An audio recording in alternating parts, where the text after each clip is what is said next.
नमस्कार। आज की बात में आपका स्वागत है। आज मैं साइबर फ्रॉड को लेकर एक बड़ा खुलासा करने वाला हूं। यह खबर आपको सावधान करने के लिए है, आपको अलर्ट करने के लिए है।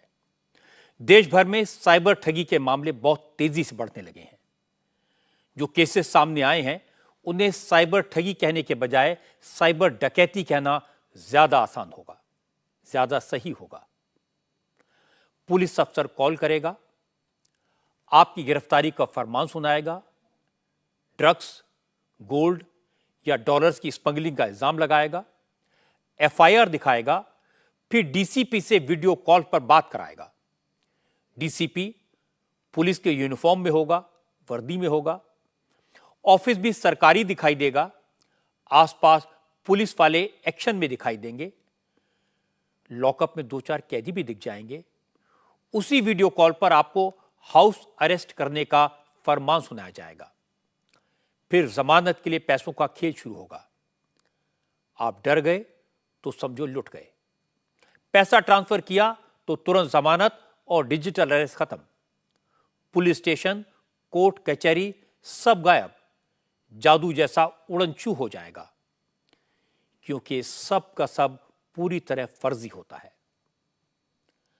आप सुनकर हैरान होंगे, लेकिन ये सब रोज होता है। अब एआई के इस्तेमाल करके लोगों को कानून का, पुलिस का डर दिखाकर ठगने का काम किया जा रहा है। साइबर फ्रॉड के ऐसे एक नहीं कई मामले सामने आए हैं। एक कंप्यूटर इंजीनियर लड़की ठगी गई, एक रिटायर्ड पुलिस अफसर इसका शिकार हो गए। आज की बात में इन मामलों की डिटेल में आपको दूंगा।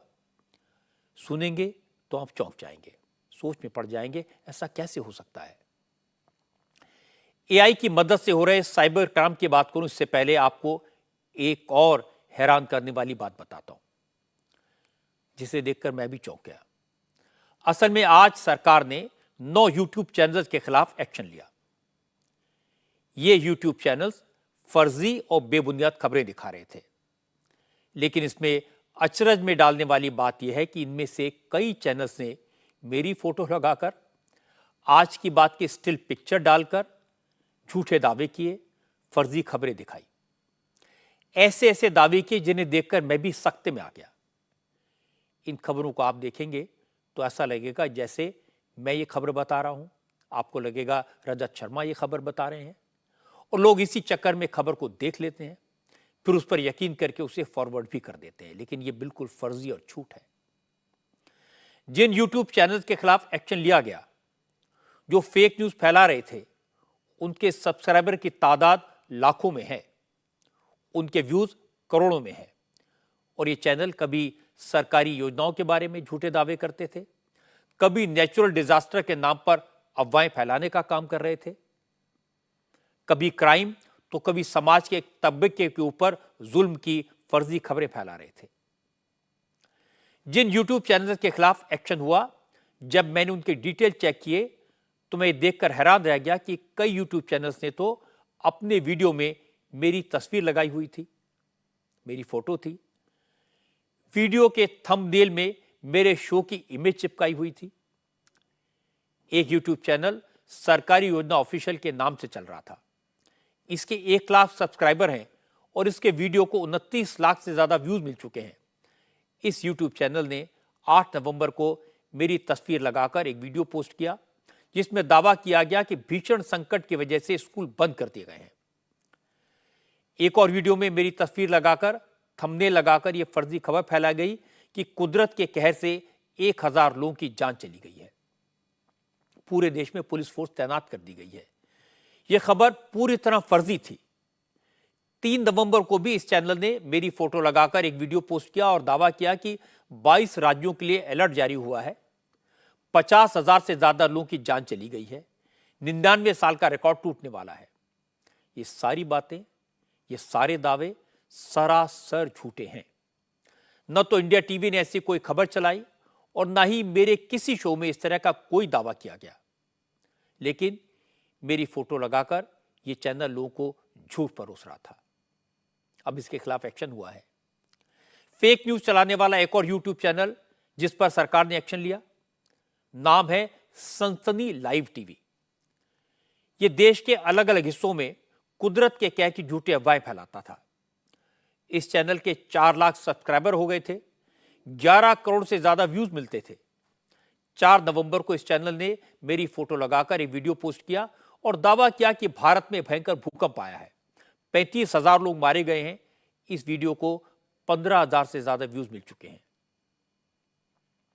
अब इस तरह के एक दो नहीं, सैकड़ों वीडियो हैं, दर्जनों यूट्यूब चैनल्स हैं जो मेरी फोटो लगाकर या इंडिया टीवी की क्लिप लगाकर झूठी खबरें चलाते हैं। सबको पकड़ पाना, सब पर नजर रखना आसान नहीं है, इसलिए मुझे आपके सपोर्ट की जरूरत है। जो लोग मेरे नाम पर या मेरी तस्वीर लगाकर झूठ फैला रहे हैं, उनकी साजिश को समझने की जरूरत है। एक तो वो मेरे नाम का इस्तेमाल करके ज्यादा व्यूज बटोरते हैं, फायदा उठाते हैं, लेकिन इससे भी बड़ा और गंभीर अपराध यह है कि वो मेरी विश्वसनीयता पर हमला करने की कोशिश कर रहे हैं। मेरा नाम लेकर, मेरी फोटो लगाकर, फेक न्यूज दिखाकर मेरी क्रेडिबिलिटी पर अटैक करना चाहते हैं। मैंने आज ये बात आपको डिटेल में इसलिए बताई कि आपका विश्वास, आपका भरोसा ही मेरी ताकत है। आपका सपोर्ट ऐसे फर्जी चैनल बनाने वाले अपराधियों से, ऐसी खबरें दिखाने वाले क्रिमिनल से लड़ने में मेरी मदद करेगा। आप मुझे 30 साल से जानते हैं। आपका और मेरा एक अपनेपन का रिश्ता है। अगर आपको कोई ऐसी फेक न्यूज दिखाई दे, कोई फर्जी चैनल दिखाई दे जो मेरे नाम का, मेरी फोटो का, इंडिया टीवी के नाम का बेजा इस्तेमाल कर रहा हो, तो मुझे इन्फॉर्म करें, व्हाट्सएप करें, फोन करें, मेल करें। नंबर मैं आपको बता देता हूं, 9350593505। यह आपका जाना पहचाना पुराना नंबर है। आप ईमेल भी कर सकते हैं। मेल आईडी है mail@indiatvnews.com। जब जब हमें खबर मिली, जब जब आप में से किसी ने हमें इन्फॉर्म किया, तो हमने ऐसे कई फर्जी यूट्यूब चैनल्स को बंद करवाया, ऐसे कई अपराधियों को पकड़वाया। और यह काम कोई एक दो बार में नहीं हो जाएगा, ये निरंतर करना पड़ेगा और मैं लगातार आपके साथ मिलकर करता रहूंगा। अब आपको बताता हूं साइबर क्राइम करने वाले टेक्नोलॉजी की मदद से किस किस तरह के पैतरे अपनाकर लोगों को ठगते हैं। सबसे नया मामला, लेटेस्ट इशू गाजियाबाद का है। गाजियाबाद में एक बुजुर्ग को बिल्कुल फिल्मी स्टाइल में ठगा गया। साइबर ठगी के इस केस में एआई का इस्तेमाल किया गया। रिटायर्ड पुलिस अफसर की शक्ल, उसकी आवाज, उसी के दफ्तर के वीडियो का इस्तेमाल शिकार को धमकाने के लिए किया गया। असल में हुआ यह कि गाजियाबाद में 74 साल के बुजुर्ग अरविंद ने नया स्मार्ट मोबाइल फोन खरीदा। फोन में कई सोशल मीडिया प्लेटफॉर्म के ऐप डाउनलोड कर लिए, अपना प्रोफाइल भी बना लिया। इसके बाद फेसबुक मैसेंजर खोला तो दूसरी तरफ से कॉल आई। बुजुर्ग ने कॉल रिसीव कर ली। इसके तुरंत बाद व्हाट्सएप पर वीडियो कॉल आई। दूसरी तरफ से वीडियो कॉल पर एक महिला थी। उस महिला ने कपड़े नहीं पहने हुए थे। बुजुर्ग ने जैसे ये देखा, तुरंत कॉल डिस्कनेक्ट कर दी। लेकिन इससे मुसीबत खत्म नहीं हुई। मुसीबत तो यहां से शुरू हुई। कुछ देर बाद बुजुर्ग के पास फोन आया। कॉल करने वाले खुद को पुलिस वाले बता रहे थे और कहा उनके पास शिकायत आई है, आप फोन पर अश्लील वीडियो चैट्स करते हैं। आपका वीडियो भी शिकायत के साथ भेजा गया है, जिसमें आप किसी लेडी के साथ अश्लील चैट करते हुए दिखाई दे रहे हैं। बुजुर्ग घबरा गए। पुलिस वाले ने थाने पहुंचने को कहा। बुजुर्ग को लगा अगर यह बात किसी को पता लगी तो खामखा बेइज्जती होगी। बिना किसी बात के लोग उन्हें शक की नजरों से देखेंगे। लोगों के सवालों के जवाब देने पड़ेंगे। बुजुर्ग ने मिन्नतें की, लेकिन पुलिस वाला टस से मस नहीं हुआ। इसके बाद बुजुर्ग से कहा गया कि वो बड़े अधिकारी से बात करे। बताया गया कि एडीजी प्रेम प्रकाश खुद वीडियो कॉल पर बात करेंगे। बुजुर्ग के फोन पर वीडियो कॉल आया। आईपीएस प्रेम प्रकाश वर्दी में थे, कॉल पर थे। और मैं आपको बता दूं, प्रेम प्रकाश वाकई में आईपीएस अफसर थे। कुछ दिन पहले रिटायर हुए हैं, लेकिन इस वीडियो कॉल में असली प्रेम प्रकाश नहीं, एआई का इस्तेमाल करके उनका डीप फेक था। चेहरा प्रेम प्रकाश का था, आवाज प्रेम प्रकाश की थी, दफ्तर भी उन्हीं के जैसा दिखाई दे रहा था, और यह सब देखकर कोई भी चकरा जाएगा।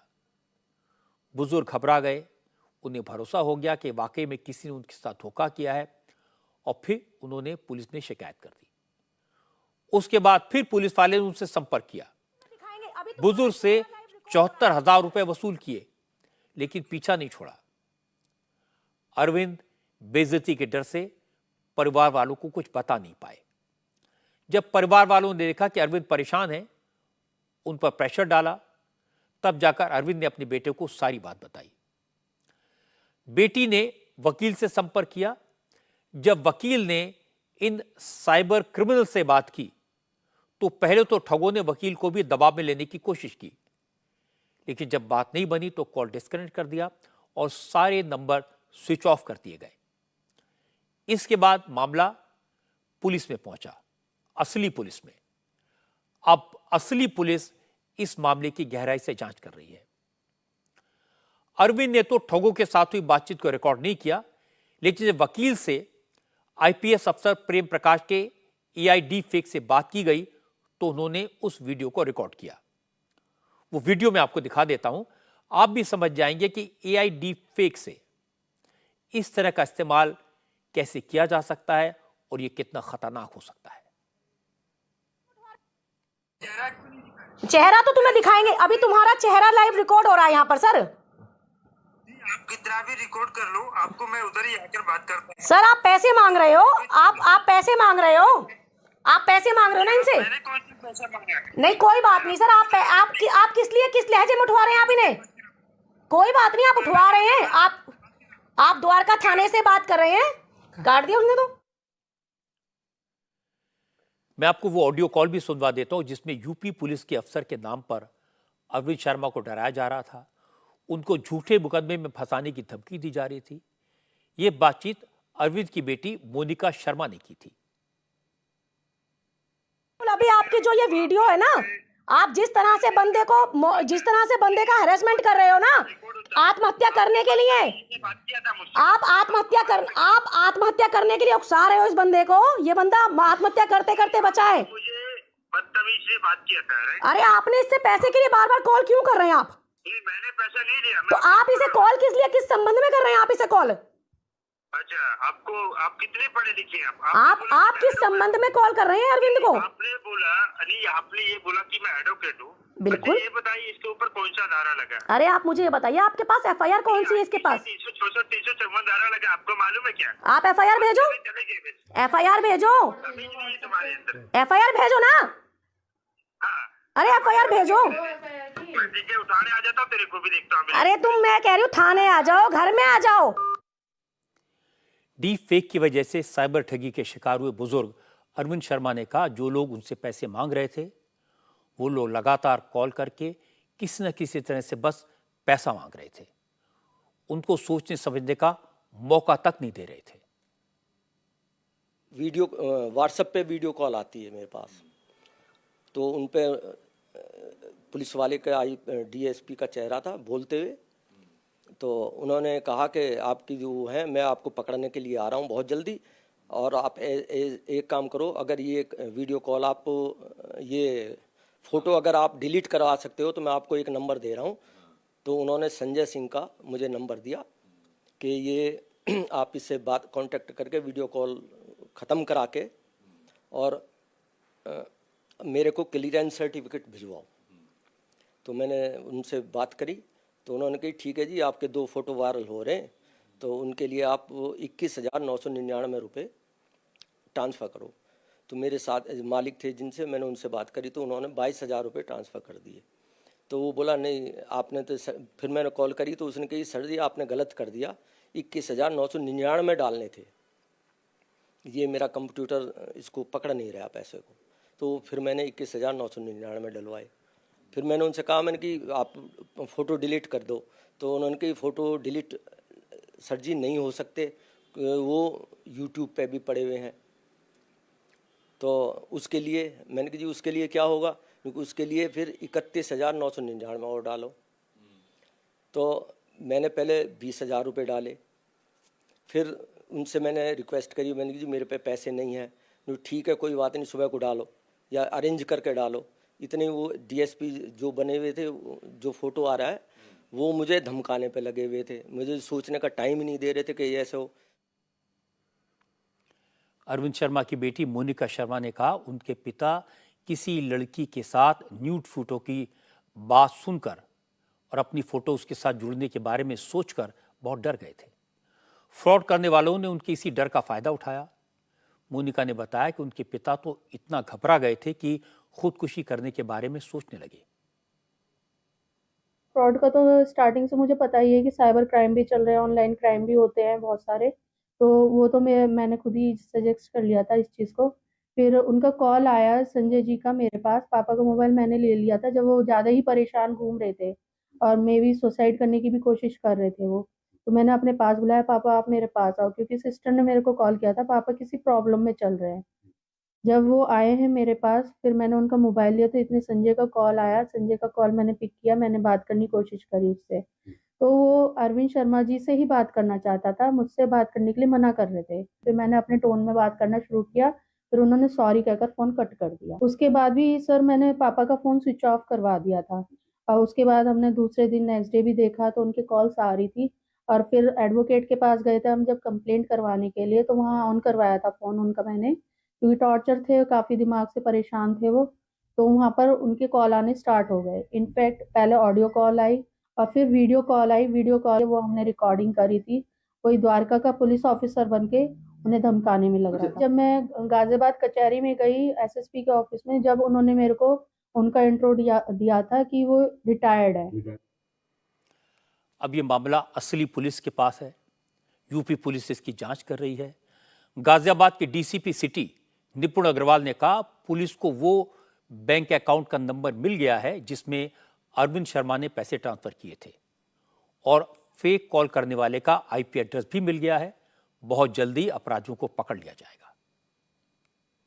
महिला ने बताया कि उनके पिता को एक वीडियो कॉल आया था जिसमें कि एक मॉफ्ड वीडियो था। उसमें एक वर्दी में एक पुलिस अधिकारी थे जिसमें कि उनसे बताया गया है कि उनसे पैसे की डिमांड करी और अगर वो पैसा नहीं देते हैं तो उनके खिलाफ फर्जी मुकदमा लिख दिया जाएगा। इसमें तत्काल ही हमने अभियोग पंजीकृत कर दिया है और इसमें जो बैंक की डिटेल्स वगैरह हैं जिसमें उन्होंने 74,000 रुपये ट्रांसफर भी करे थे उसको खंगाल रहे हैं हम।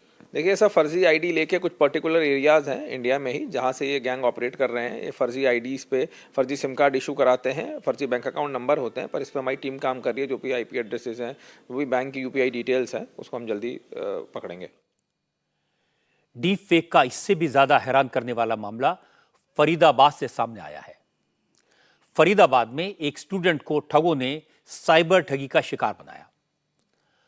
फरीदाबाद की अनन्या की पढ़ाई कर रही हैं। वो कनाडा जाने की तैयारी कर रही हैं। परिवार वालों ने उन्हें एक नया लैपटॉप दिलवाया था। इसी लैपटॉप के जरिए डिजिटल डकैतों ने अनन्या को 17 दिन तक हाउस अरेस्ट कर दिया। हुआ ये कि अनन्या के पास एक फोन आया। फोन करने वाले ने बताया कि उसका नाम आशीष शर्मा है, वो कस्टम अधिकारी है। फोन करने वाले ने कहा एक कुरियर पकड़ा गया है जिसमें 16 पासपोर्ट और 68 एटीएम कार्ड बरामद हुए हैं। अनन्या घबरा गई। उसने कहा ऐसा कोई कुरियर उसने नहीं भेजा है। तो फर्जी कस्टम ऑफिसर ने कहा अगर ऐसा नहीं तो उसकी शिकायत लखनऊ पुलिस से कर सकती हैं। इसके बाद कॉल को एक दूसरे शख्स के पास ट्रांसफर कर दिया गया जिसने अपना परिचय लखनऊ के पुलिस अफसर के तौर पर दिया और अनन्या से कहा कि वो लखनऊ आकर अपनी शिकायत दर्ज कराएं। अनन्या ने कहा वो फरीदाबाद में रहती हैं, लखनऊ नहीं आ सकती। तो कॉल करने वाले ने कहा अगर आप फिजिकली पेश नहीं हो सकती तो डिजिटल तरीके से वीडियो कॉल पर भी आप एफआईआर दर्ज करा सकती हैं। इसके बाद अनन्या को स्काइप के जरिए वीडियो कॉल पर कनेक्ट कर दिया गया। जो शख्स वीडियो कॉल पर था उसने अनन्या से आधार कार्ड नंबर पूछा और बताया उसके खिलाफ तो ह्यूमन ट्रैफिकिंग का केस भी दर्ज है। अरेस्ट वारंट निकला हुआ है और इस मामले में अनन्या को 3 करोड़ 80 लाख रुपए भी मिले हैं। ऐसी बातें सुनकर कोई भी घबरा जाएगा। अनन्या भी परेशान हो गई। कॉल करने वाले ने घबराहट का फायदा उठाया। उसने कॉल ट्रांसफर की और अनन्या से कहा, आपकी बात सीबीआई के अफसर से कराई जा रही है।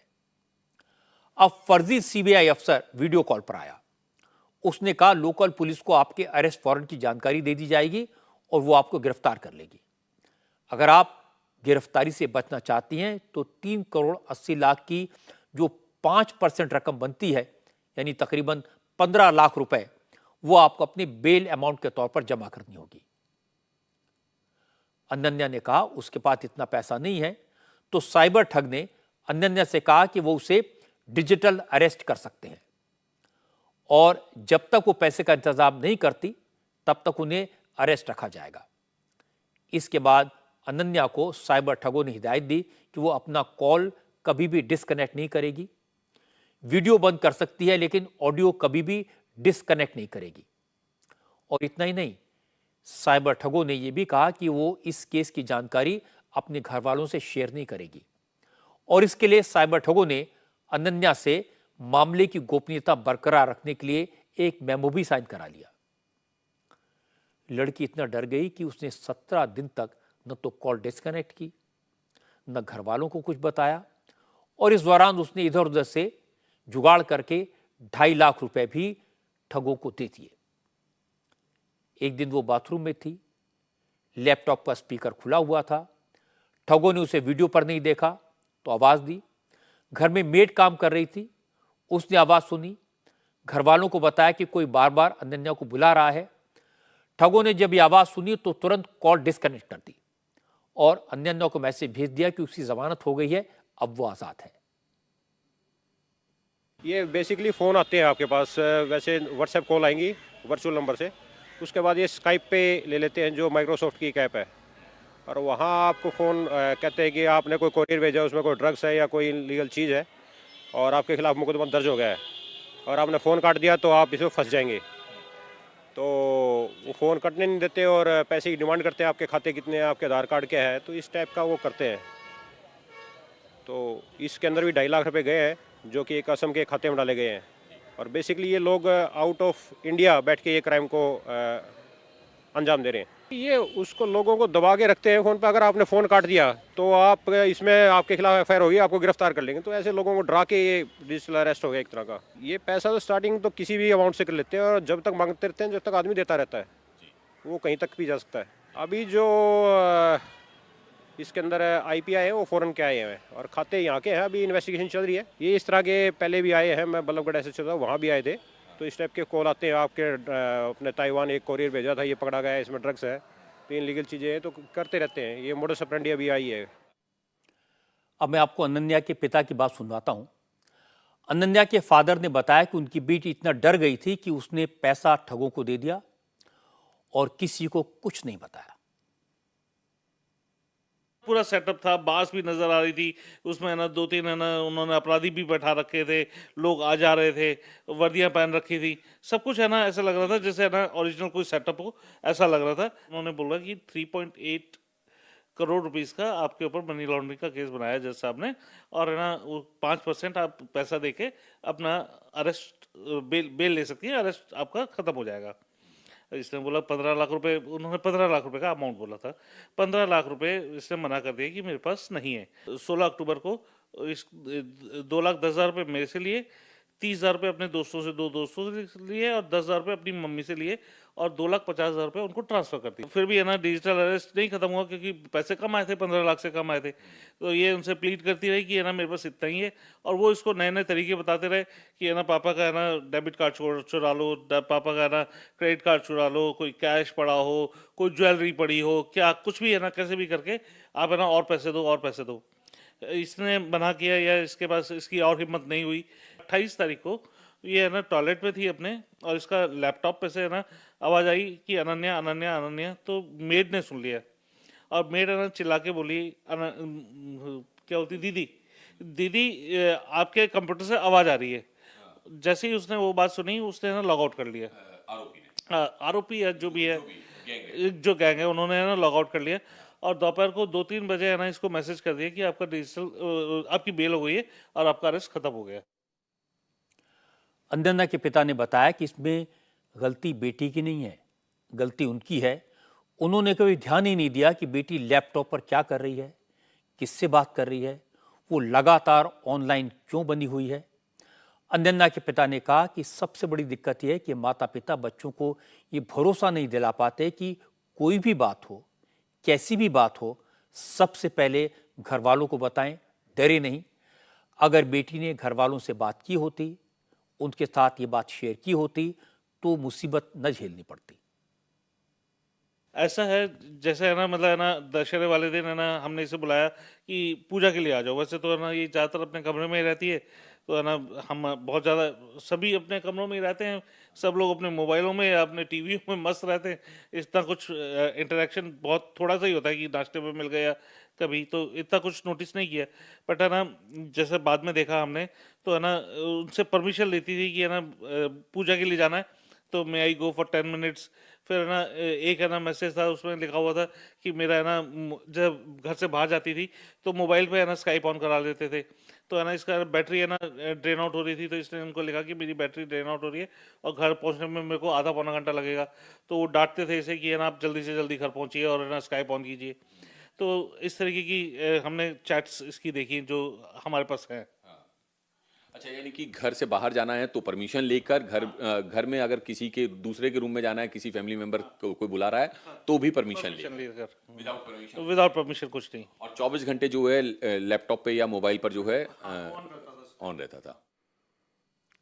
इस मामले की सबसे इंटरेस्टिंग साइडलाइट आपको बताऊं, ये लड़की जब इन ठगों के चंगुल से बाहर निकल गई तो उसने वाकई में सोचा कि वो तो इनके चंगुल से बाहर निकल गई है, उसे रिलीज कर दिया गया, वाकई में उसकी जमानत हो गई है। और उसने बड़े खुशी खुशी अपने भाई को ये बात बताई। जब भाई ने डिटेल्स मांगी तब पता चला कि वो तो ठगी गई है। आप सोचिए कितना सावधान रहने की जरूरत है। फरीदाबाद से मिलता जुलता साइबर फ्रॉड का एक केस नोएडा में भी सामने आया है।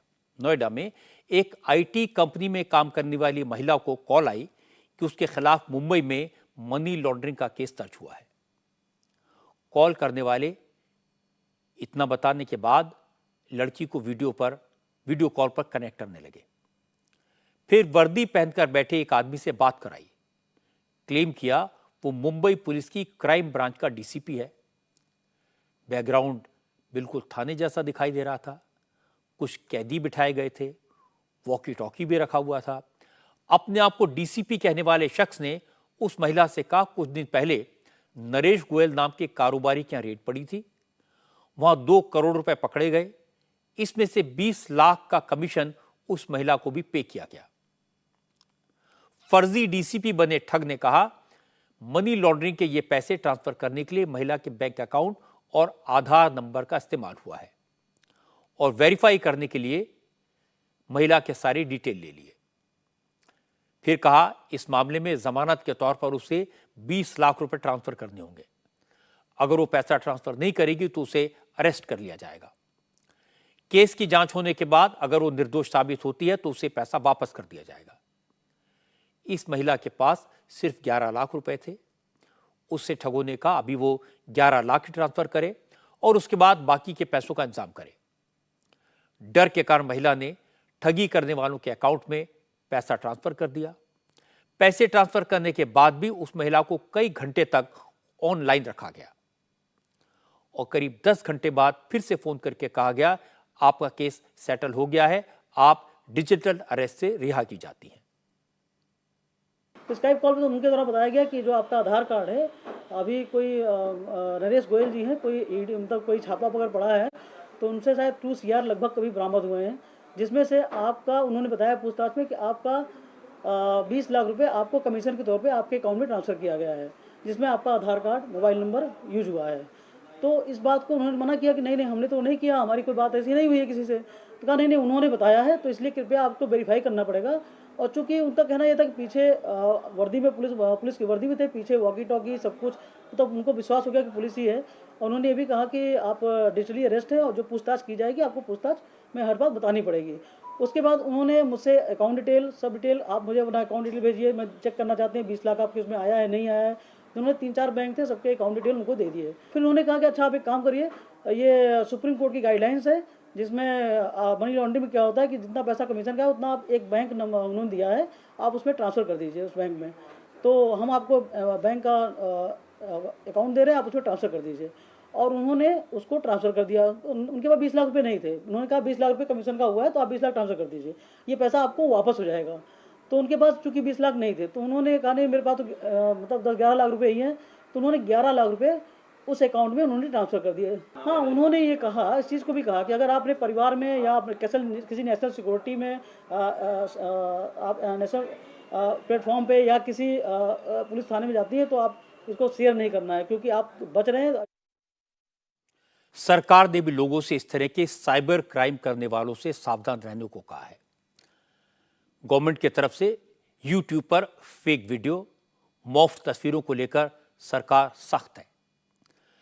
प्रधानमंत्री मोदी ने इसे सीरियस इशू बताया है। आईटी मिनिस्टर अश्विनी वैष्णव ने सोशल मीडिया कंपनियों के अफसरों से कहा कि बात करके डीप फेक पर लगाम लगाने की मांग की। और इसके बाद अब गूगल ने यूट्यूब के यूजर्स के लिए गाइडलाइंस जारी की हैं। गूगल ने कहा कि डीप फेक पर काबू पाने के लिए अब यूट्यूब पर वीडियो डालने वालों को यह बताना होगा कि उन्होंने तस्वीरों के साथ छेड़छाड़ की है या आर्टिफिशियल इंटेलिजेंस की मदद से कोई कंटेंट क्रिएट किया है। गूगल ने कहा कि वो यूट्यूब पर एआई की मदद से तैयार ऐसे कंटेंट को हटा देगा जो किसी और के चेहरे या आवाज की नकल करके बनाए गए हैं। गूगल ने अपनी नई गाइडलाइंस में कहा कि ऐसे सिंथेटिक वीडियो डालने वालों को साथ में वार्निंग देनी होगी कि यह आर्टिफिशियल इंटेलिजेंस से बना कंटेंट है। इसके बाद गूगल अपनी तरफ से उस कंटेंट की अलग लेबलिंग भी करेगा। आज साइबर क्राइम के बढ़ते खतरे का मुद्दा उत्तर प्रदेश की विधानसभा में भी उठा। चीफ मिनिस्टर योगी आदित्यनाथ ने इस पर चिंता जताई। योगी ने कहा सरकार इस खतरे को गंभीरता से ले रही है। यूपी में सभी 18 जोन्स में साइबर क्राइम की जांच के लिए अलग पुलिस स्टेशन बनाए जा रहे हैं। पुलिस हेडक्वार्टर में भी साइबर क्राइम से डील करने के एक्सपर्ट्स की तादाद बढ़ाई जा रही है। योगी ने कहा कि साइबर ठगी क्राइम का नया तरीका है, इसलिए इससे निपटने में जनता में अवेयरनेस बढ़ाने और जन सहयोग की भी जरूरत है। आज के दिन पे जो हमारे पास जो सबसे बड़ी चैलेंज हमारे सामने है वह है साइबर क्राइम की भी। और हर एक जनपद में प्रतिदिन इससे संबंधित दर्जनों मामले सामने आते हैं। 2017 के पहले इसकी कोई पॉलिसी नहीं थी, न सरकार का कोई विजन ही था। 2017 के बाद सरकार ने आज इस कार्रवाई को पहले चरण में रेंज स्तर पर यानी कमिश्नरी स्तर पर हम लोगों ने साइबर थाने का गठन किया और आज हर जनपद स्तर पर एक एक साइबर थाने के गठन की कार्रवाई को भी हम लोगों ने आगे बढ़ा दिया है और बहुत शीघ्र उसके लिए धनराशि भी जारी की जा रही है, जिससे थाने का गठन करने के साथ साथ वहां पे हर एक जगह मैन पावर की आपूर्ति भी हो सके। इन कार्रवाई को भी हम लोगों ने आगे बढ़ाने का कार्य प्रदेश के अंदर प्रारंभ किया है। 1531 थानों में महिला संबंधी सुरक्षा के लिए साइबर हेल्प, यहाँ पे साइबर थानों से संबंधित साइबर हेल्प डेस्क की स्थापना की जा चुकी है, हेल्पलाइन भी जारी की जा चुकी है और प्रदेश के अंदर साइबर क्राइम मुख्यालय लखनऊ में एडवांस साइबर फॉरेंसिक लैब 18 जो हमारे रेंज हैं, इन 18 रेंज में भी बेसिक साइबर फॉरेंसिक लैब तथा 57 जनपदों में साइबर जो क्राइम थाने हैं इनकी भी स्थापना की कार्रवाई को हम लोगों ने प्रदेश के अंदर अब तक गठन की प्रक्रिया को आगे किया है। यह सही है कि सरकार डिजिटल क्राइम करने वालों के खिलाफ सख्ती कर रही है। साइबर पुलिस स्टेशन खोले जा रहे हैं। इस तरह के नए किस्म के क्राइम से लड़ने के लिए पुलिस को ट्रेन किया जा रहा है। पुलिस इस मामले में पहले के मुकाबले ज्यादा अलर्ट है, ज्यादा इक्विप्ड है, लेकिन टेक्नोलॉजी रोज रोज अपडेट होती है और अपराधी क्राइम के रोज नए नए तरीके खोजते हैं, रोज नए नए तरीके बदलते हैं। इसलिए इस तरह के अपराधों से लड़ने का एक ही तरीका है, अवेयरनेस, जागरूकता, सावधानी, अलर्टनेस। एक बात आप अच्छी तरह समझ लीजिए, कोई पुलिस अफसर किसी केस के बारे में आपको फोन पर जानकारी नहीं देगा। कोई पुलिस अधिकारी वीडियो कॉल करके न वारंट की बात कहेगा, न गिरफ्तारी का डर दिखाएगा, न दूसरे थाने में फोन घुमाकर ट्रांसफर करेगा, न वीडियो कॉल पर पूछताछ की जाएगी, न कोई पुलिस अफसर जमानत के तरीके और रास्ते बताएगा। अगर आपके पास ऐसा कोई कॉल आता है तो समझ लीजिए आपको ठगने की, आपको लूटने की कोशिश की जा रही है। आप समझ लीजिए कॉल करने वाला खुद अपराधी है। इसलिए डरने के बजाय, उसकी बात मानने के बजाय फोन काट दीजिए। इसकी जानकारी अपने परिवार वालों को दीजिए और फिर पुलिस को दीजिए। एक और बात सबसे जरूरी है, कभी किसी के डराने से डरिए मत। ब्लैकमेल होने के बजाय घर वालों को पूरी बात बताएं। अपराधियों की कोशिश होती है वो जिसको ठग रहे हैं उसे डराएं, वो घर वालों से बात न करे इसके लिए उसे डराएं, वो पुलिस के पास न चला जाए इसकी कोशिश करें। अगर आप डरे नहीं तो बच जाएंगे, डर गए तो लुट जाएंगे। इसलिए सावधान रहिए। अब आपको कुछ सियासत के रंग दिखा देता हूं। आज उत्तर प्रदेश में विधानसभा में चीफ मिनिस्टर योगी आदित्यनाथ और विपक्ष के नेता अखिलेश यादव के बीच इंटरेस्टिंग और तीखी नोकझोंक हुई, बहस हुई। अखिलेश यादव ने योगी आदित्यनाथ की नीयत पर सवाल उठाए, कहा कि सरकार के पास विजन नहीं है, इसलिए पैसे होते हुए भी उन्हें खर्च नहीं किया जा रहा। ये डबल इंजन की नहीं, डबल स्टैंडर्ड की सरकार है, बस डींगे मारना जानती है। अखिलेश ने आरोप लगाया कि यूपी में विकास के सारे काम रुके हुए हैं। इंफ्रास्ट्रक्चर, हेल्थ, एम्प्लॉयमेंट समेत हर सेक्टर में करप्शन है। सड़कें टूटी हैं, अस्पताल खस्ताहाल हैं, सड़कों पर गड्ढे और सांड दिखाई देते हैं। इसलिए योगी दावे कुछ भी करें, लेकिन डेवलपमेंट इंडेक्स में यूपी 18वें नंबर पर पहुंच गया है। जो कहा वो नहीं करा, ये भाजपा का असली नारा होना चाहिए। पूरे देश में जब प्रदेशों की अर्थव्यवस्था की तुलना होती है तो जो सर्वश्रेष्ठ प्रदर्शन करने वाले राज्य, उसमें उत्तर प्रदेश 18वें स्थान पर है। और मान लीजिए सरकार ने अगर इतना बड़ा बजट और इतना सहयोग, जो डबल इंजन सरकार बोलती है, तो सुधार तो दिखना चाहिए। सड़कों में गड्ढे हैं, गड्ढों में सड़क है। और फिर हिस्टोरिकल सरकार लूट कर रही है। हिस्टोरिकल, जब लखनऊ में गड्ढा नहीं मुक्त हो पाई हैं तो प्रदेश में क्या उम्मीद करोगे? कोई शहर हमें बता दीजिए लखनऊ के साथ साथ जिस शहर में जाम ना लग रहा हो। और ट्रैफिक व्यवस्था ठीक करते, क्या हुआ? रोक देते हैं, जाम लग जाता है। माननीय सदस्य से कहूंगा इसको सांड मत कहिए, नंदी। नेता सदन ने कहा कि सांड नंदी है और वे नंदी का संरक्षण कर रहे हैं। ट्रैफिक पुलिस से ज्यादा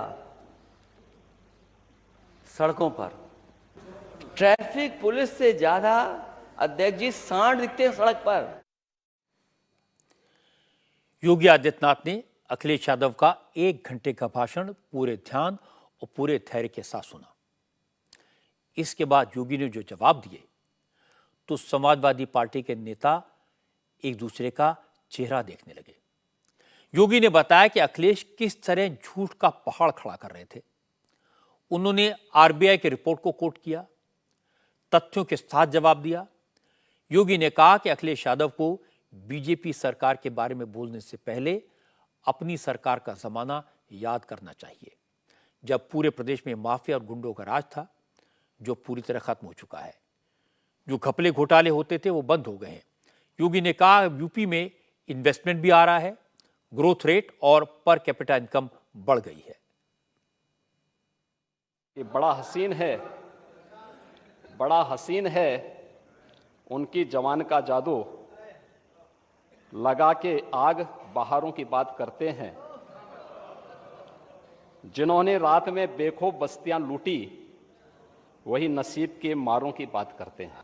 आज प्रदेश के बारे में नेता प्रतिपक्ष जो आंकड़े यहां प्रस्तुत कर रहे थे वे वास्तविक आंकड़े नहीं थे।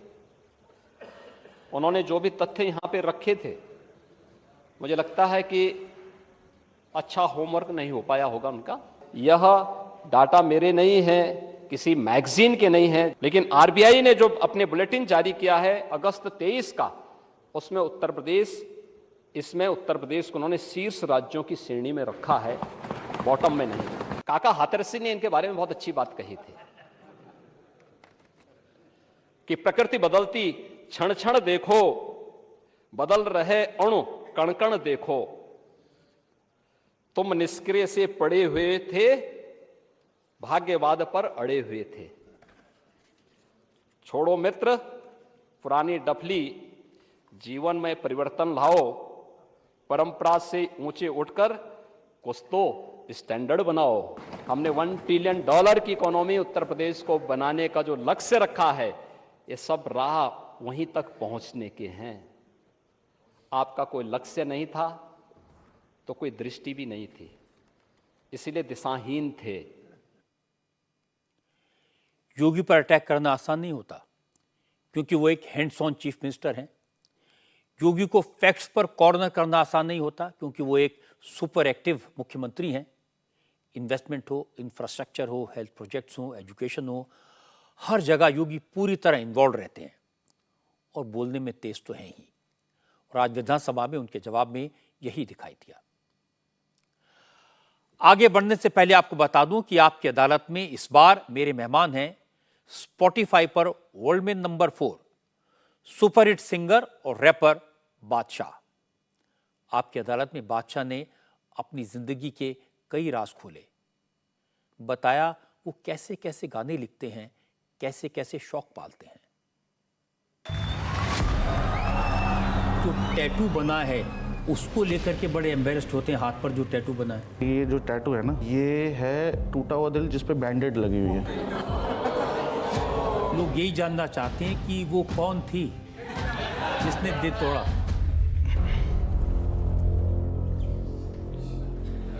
थी सर कोई एक ही थी कि काफी थी?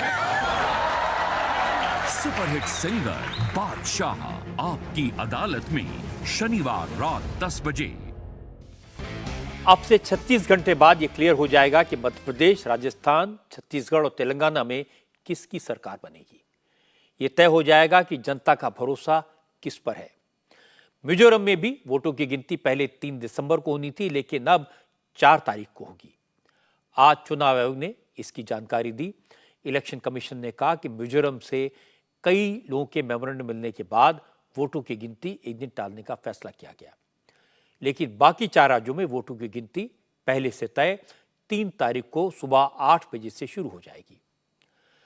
नतीजे तो 3 तारीख को आएंगे, लेकिन एग्जिट पोल्स आ चुके हैं। एग्जिट पोल के नतीजों से सबसे ज्यादा उत्साह कांग्रेस के नेताओं में है, क्योंकि एग्जिट पोल्स तेलंगाना और छत्तीसगढ़ में कांग्रेस की सरकार बनने का अनुमान जता रहे हैं। राजस्थान में भी कांग्रेस फ्रंट रनर दिखाई दे रही है। ऐसे में राजस्थान कांग्रेस के नेता गजब के जोश में है। इंडिया टीवी सीएनएक्स पोल के मुताबिक राजस्थान में कांग्रेस 94 से 104 सीटें जीत सकती है। बहुमत का आंकड़ा 100 का है। राजस्थान सरकार में मंत्री प्रताप सिंह खचरियावास ने कहा एग्जिट पोल से पहले वो भी थोड़े डरे हुए थे कि कहीं बीजेपी का धर्म का कार्ड न चल जाए। खचरियावास ने कहा अगर कांग्रेस मेजॉरिटी से थोड़ा दूर रही तो रिजॉर्ट पॉलिटिक्स का रास्ता भी चुना जाएगा और इसमें कुछ गलत भी नहीं है। जो एग्जिट पोल से पहले तो हम लोग भी थोड़ा बड़े सदमे में थे, क्योंकि बीजेपी माहौल बनाने में बहुत होशियार है और उनकी जो स्ट्रेटजी है वो चुनाव से पहले 2 दिन पहले जिस तरह से चुनाव को हिंदू मुसलमान पर लेकर गए और पूरा नाटक किया। इस देश में प्रधानमंत्री हिंदू है, सारे मुख्यमंत्री हिंदू है, फिर भी हिंदू खतरे में है का नारा बीजेपी देती है। देखिए होटल्स और बुकिंग का मामला तो हमारे इस मामले में तो चीफ मिनिस्टर अशोक गहलोत जी हैं। यदि जरूरत पड़ेगी 100 से 90 के बीच में यदि आंकड़ा आता है तो होटल और रिसोर्ट तो बीजेपी कांग्रेस दोनों ही बुक करा लेंगे।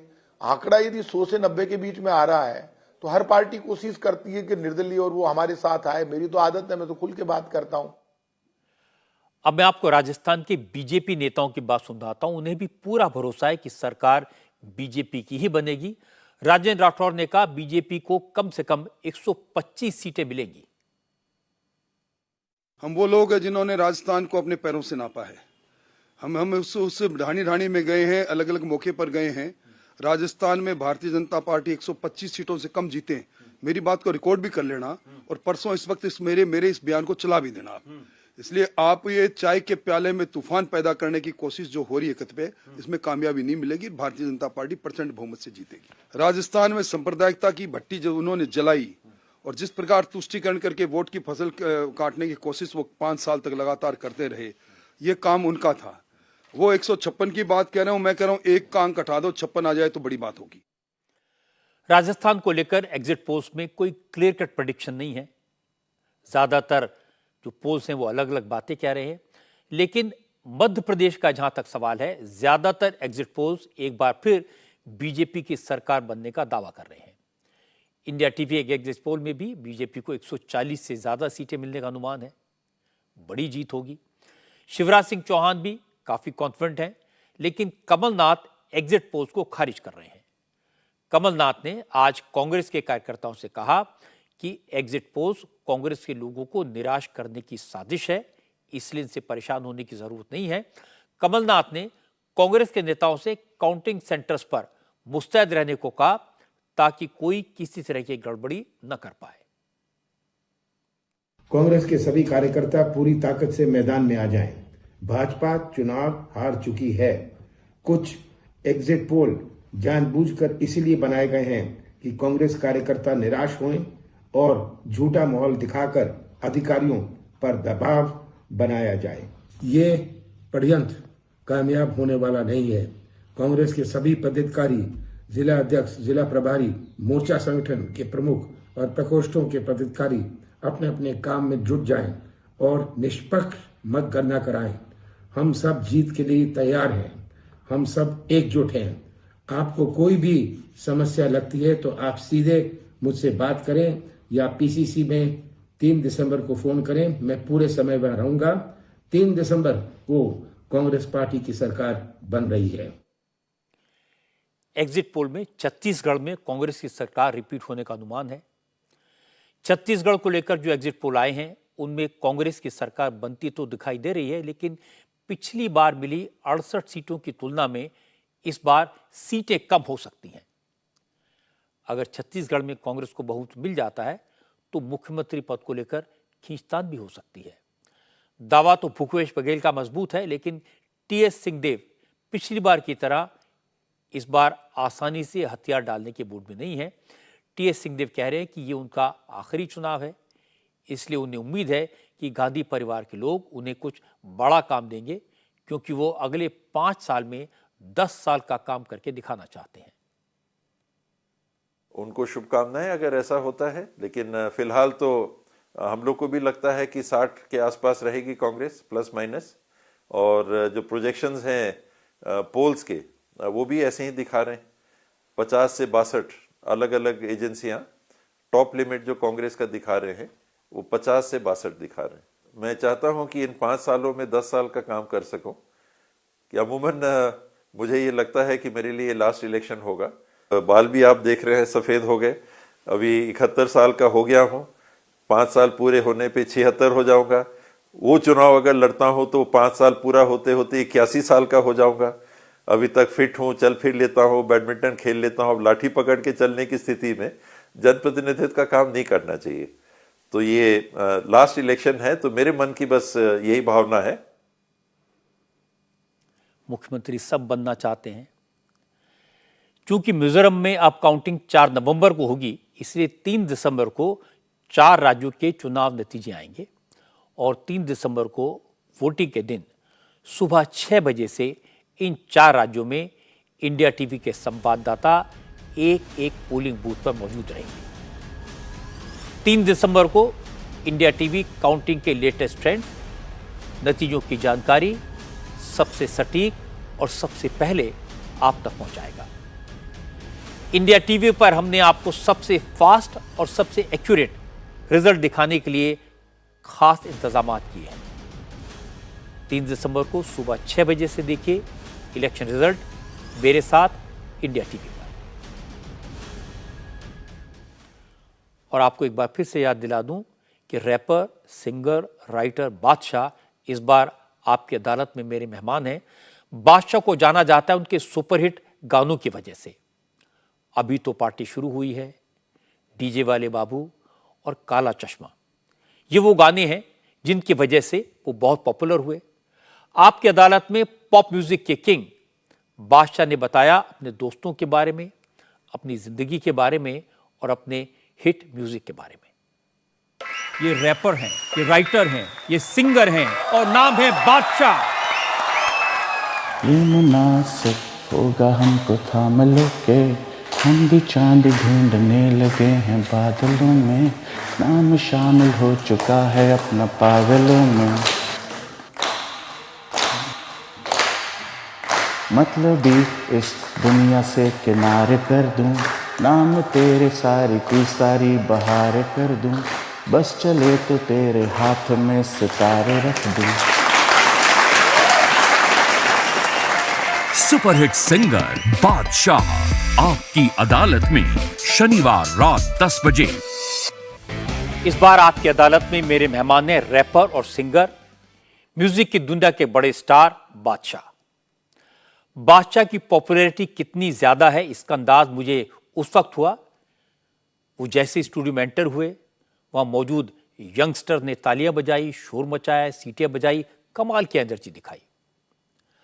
बादशाह को लोग जानते हैं उनके सुपरहिट गानों की वजह से।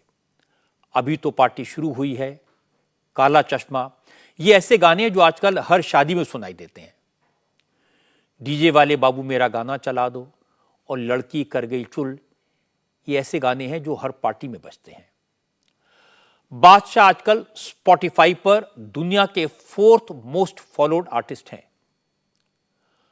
500 स्टेडियम शोज कर चुके हैं और अभी अभी लंदन के वेम्बले स्टेडियम में शो करके लौटे हैं।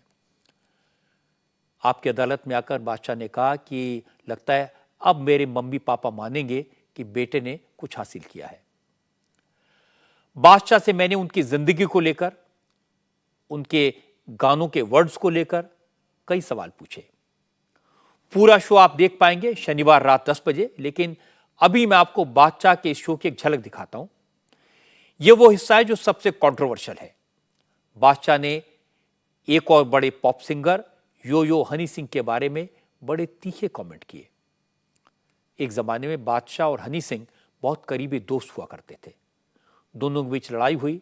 मैंने बादशाह से इसी तकरार की वजह के बारे में पूछा। बादशाह, आपने लिखा एक था अपना भाई, आज उसकी याद आई, वो भी कैसा टाइम था जो हो गई लड़ाई। कौन सा भाई, किसकी याद आई? ये मैंने हनी के लिए लिखा था सर।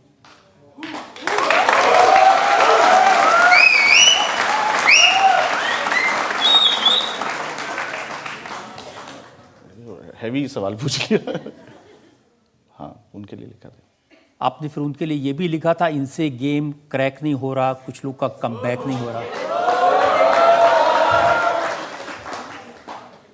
ये तो दुनिया को पता है सर, ये तो दुनिया को पता है तो किसके लिए।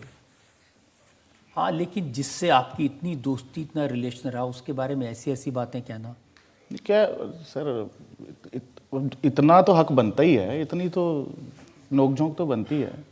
मेरा भाई है, मैं कुछ मर्जी कह सकता हूँ, कोई और कुछ नहीं कह सकता।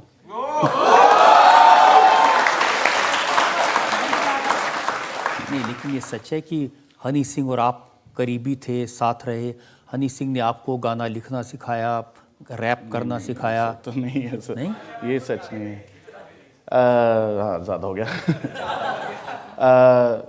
सर वो भाई हर किसी को तो नहीं कहता मैं, हम साथ थे और जिगर का टुकड़ा था मेरे वो, और मैं लिखता था उनके लिए।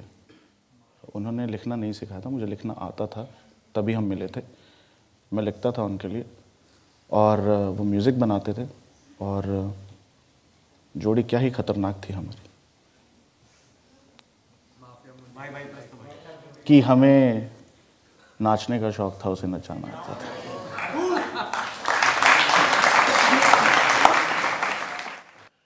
बादशाह ने हनी सिंह को लेकर अपने रिश्तों के बारे में पहली बार इतने खुलकर बात की, कई राज खोले। इसके अलावा आपकी अदालत में मैंने बादशाह से पूछा, उनके हर गाने में दारू, लड़की, गोली, बंदूक जैसे वर्ड्स क्यों आते हैं? कई बार गालियां भी होती हैं। क्या उन्होंने नई जनरेशन को बिगाड़ने का ठेका लिया है? मैंने बादशाह से पूछा जूतों को लेकर उनके ऑब्सेशन के बारे में, गाड़ियों के शौक के बारे में।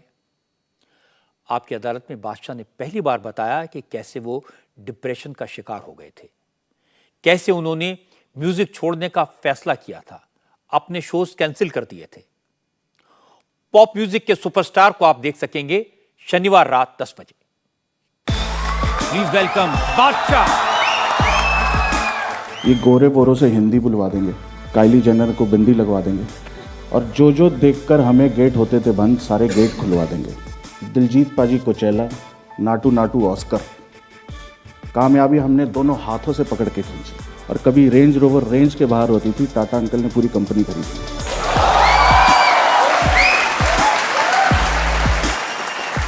सुपरहिट सिंगर बादशाह आपकी अदालत में शनिवार रात 10 बजे।